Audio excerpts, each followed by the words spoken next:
Welcome to the Acupuncture Outsider podcast. My name is Richard Hazel, and in the time it takes for you to commute to or from work, I hope to have shared something of interest about orthopedic acupuncture using motor points, trigger points, myofascial slings, neurofunctional acupuncture, segmental treatments, anything that crosses my mind that seems to be of interest. I hope you'll enjoy it.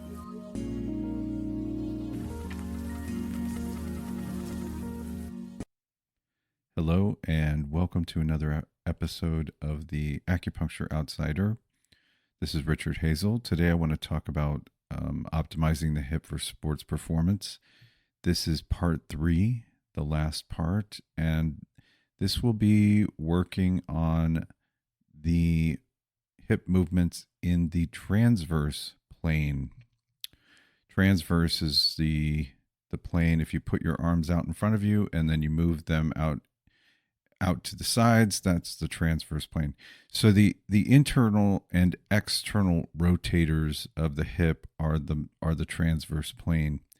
If you sit on the floor with your feet out in front of you and then you move your legs apart wider, that is movement in the that is horizontal abduction, and it's movement in the transverse plane. The deep rotators, the deep six, the obturators, the piriformis, the quadratus femoris, those deep rotators are the muscles that are going to move the hip into horizontal abduction. The adductors, when you're in that position, can move your hip into horizontal adduction. So the adductors are important for internal rotation. The TFL is a flexor of the hip that also internally rotates the hip. The gluteus medius has fibers in the anterior portion that can assist with hip internal rotation. The gluteus minimus assists with hip internal rotation. The adductor longus and brevis, as well as the pectineus, and the part of the adductor magnus can internally rotate. The gracilis can internally rotate the hip or do horizontal adduction. The external rotators I mentioned, but it's important to note that the posterior fibers of the gluteus medius assist with hip external rotation, and the lower segments of the gluteus maximus externally rotate the hip. So in the running gait, when the leg goes all the way back into the hip extension, at that end range, the hip wants to externally rotate. That's a lot of that is the lower part of the gluteus medius.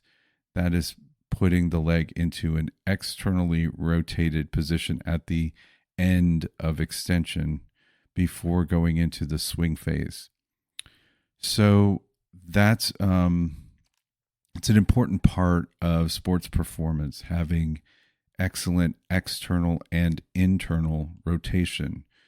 In the running gait cycle, at the end of hip extension, when the hip is gone into external rotation, the iliopsoas and the iliacus are the first to engage to bring the leg forward very quickly for power and speed.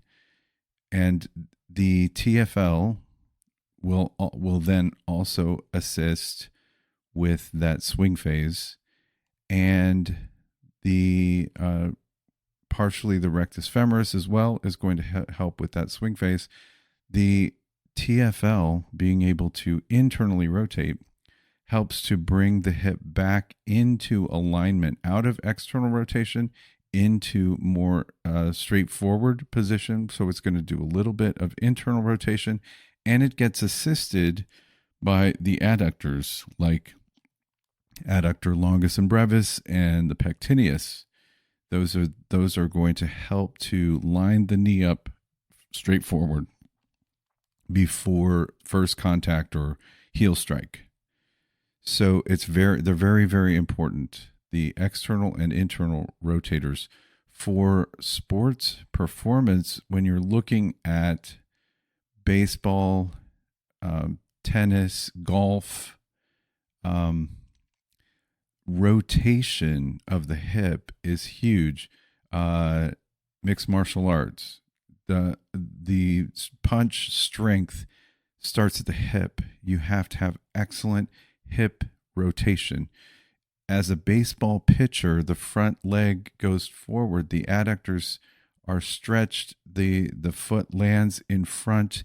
The adductors on the front leg are going to be pulling the hip into internal rotation, while the back leg is going into external rotation to swing the back hip forward. So you've got rotation on the front leg and rotation on the back leg, and that rotation is the power for a baseball pitch. It's about 50% of the power, and it has to happen in the right order. So the hips have to be first, and then the torso. There's like obliques and lats. That order has to happen for the fast pitch and to avoid overuse of the shoulder and arm.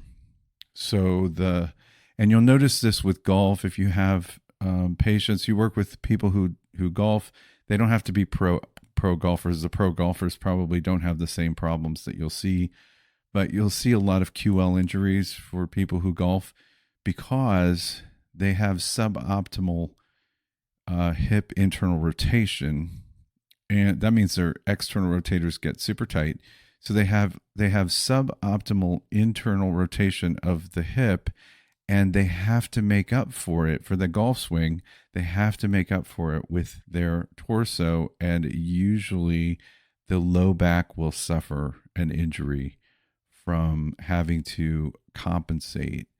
Now, there's also an argument to be made for thoracic rotation as well being necessary, but you're going to see those types of back injuries on people who have who do golf, and it could even happen to somebody as a baseball player at the bat. Same problem. If the hips aren't rotating right, the low back is going to make up for it, and that can cause injury. So hip internal external rotation is really, really important. Now, what you will see is there are some sports like hockey where they don't have very good hip internal rotation because they're constantly using their external rotators, but they make up for it by hypertrophy. Basically, their tight, restricted external rotators become stronger from overuse, from basically exercise. They can make their hip muscles stronger to sort of compensate for what they're lacking in their mobility. Now, eventually it does lead to injuries, adductor strains and things like that. But you'll see that when you're testing internal rotation for like a pro hockey player, you're going to see a lack of hip internal rotation because their external rotators are just so tight, but they're also very overdeveloped. So they're kind of like compensating for their lack of internal rotation by basically increasing the strength of their external rotators, their deep rotators. So we should absolutely be treating those for hockey players to get them more of their flexibility back, because that is strength. And so don't think that something that's become tight as a compensation is going to be weak because you release the contraction in that muscle. And no, the contraction in that muscle is making the muscle weaker. It's tightness weakness, as Yanda would call it. So I've seen the debate before where people are thinking, well, if it's tight as a compensation, then if I release it, are they going to injure themselves? And it's like, no, absolutely not. You're improving the strength. You're getting them more strength for the task that they need. Now, think about the importance of external rotators is important for avoiding knee injury. If you are landing if you're landing in a sport, let's say volleyball, as you come down and land, your knees go into flexion, your hips are in flexion. There's a lot of eccentric contracture that's absorbing the shock of landing, the quads, hamstrings, and glutes primarily. So the external rotators being strong are going to keep the knees from landing in a valgus position, which can lead to knee injury, like an ACL issue. Um, the external rotators are hugely correlated to staying out of knee injury, having that external rotation strength. If you go to the gym and you do a squat, you'll notice as you approach your maximum weight that your knees might start to dip in a valgus strain.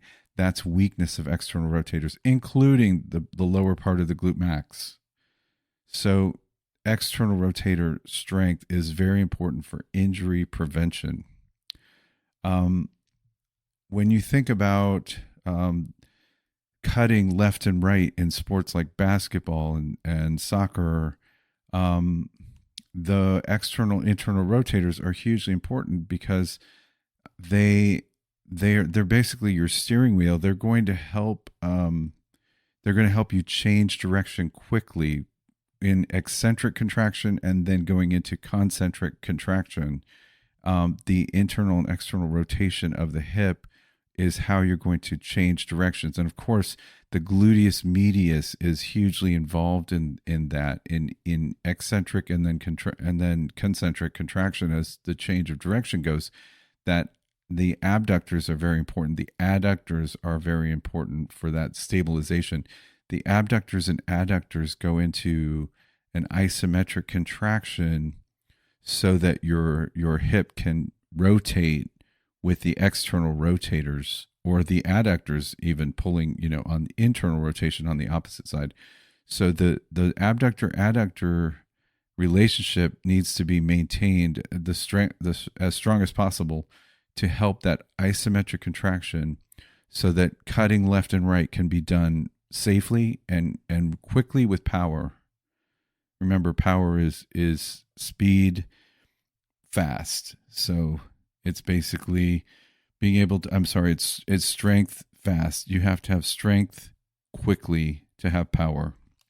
So so keeping all those hip muscles as healthy as possible is really important for performance, speed, agility, and injury avoidance.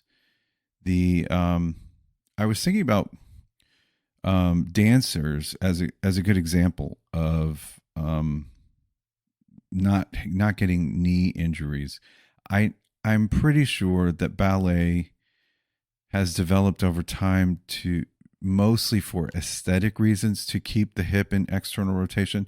It's called turnout in ballet. So the toes are pointed out, the knee is lined up over the foot, and the hip is in external rotation. That's like first position. You're already turned out. You like plie is the knees are going to go out over the foot in hip external rotation. And I was thinking about that in the terms of sports performance, and it seems to me that not only was that considered the aesthetic of beautiful dance, but the safest way to be able to balance on one leg for however long you're dancing without injury. Because by keeping the hip external rotators so engaged and the knee turned out, you're going to avoid valgus strain on the knee. And I believe that when the hip is in, let's say, hip is an extension in external rotation, it's probably the most stable. So when you're thinking of it with ballet, where the other leg is maybe way up in the air, it's that one stance, that one leg that's just standing in external rotation is probably way more stable than if they were pointed forward, if the knee was pointed forward and the hip was not in external rotation like that. I think the adaptation in ballet probably developed for that reason, beside the aesthetic of ballet. Um, it's a very stable position to be in external rotation at that in that single leg stance. So the I guess the other thing that I was thinking about talking about was proprioception. The deep rotators give a lot of proprioception for the hip as like feedback. So even if they're not hugely engaged in internal or external rotation, they have a lot of proprioceptors that give the body feedback about where the leg is in space, similar to our suboccipital muscles at the base of our skull. They can give the body a lot of input so that we know where the leg is exactly. So we know exactly which direction it's turned and what we're doing. So that can really give a lot of feedback. The SI joint has all those proprioceptors that give the body instantaneous feedback, so that the deep rotators and glutes can engage to stabilize the SI joint. That proprioception is essential for not getting injured. Basically, the body needs to feel the weight shift as you run or you shift your weight in any direction. The SI joint needs to feel that and make an instantaneous correction in muscle tone to perfectly stabilize the sacroiliac joint where the spine meets the pelvis. So those rotators are a big part of that stabilization with the glutes.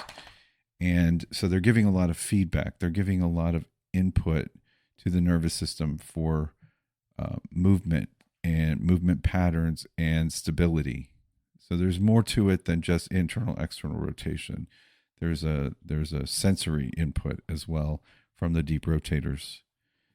So so we want to make sure when we're working with athletes that we're looking at their hip internal and external rotation and really trying to optimize that for them, for injury prevention, for agility purposes, to be able to cut left and right quickly, to change direction. It's hugely important for sports like basketball and soccer to be able to make those instantaneous adjustments. And they say that a lot of those agility, you can practice agility outside of a game, but the kind of test of the agility that you get in a game is different from the agility course that maybe your trainer has set up for you. So it's so a lot of that instantaneous reaction time is I think on one level it's like a superhuman thing that most of us don't have or can't develop. But on the other level, there's a neuromuscular training that happens from basically being in a lot of those situations. Basically, the more an athlete is in a stressed position in a live game, they are developing those instantaneous adjustments in the game that they can't train in the gym. So that's all done at some sub cortical or cerebellum level. They learn that, and it's an instantaneous thing that they don't have a conscious effort for. It's sort of like when you trip on a rug and your body knows how to catch you so you don't fall on your face. That's not done at a conscious level. That's a subconscious adjustment. So agility in a live sport is done at that subconscious level, and it has to be trained basically by being in a lot of the same situation. But these deep rotators and internal rotators like adductors are a huge part of the ability to be agile and change directions quickly. So what we can do when we're working with athletes is to make sure that their internal and external hip rotation is optimal, so that it can be strong as possible to avoid injury. Remember that losing hip internal rotation is a sign of tight external rotators.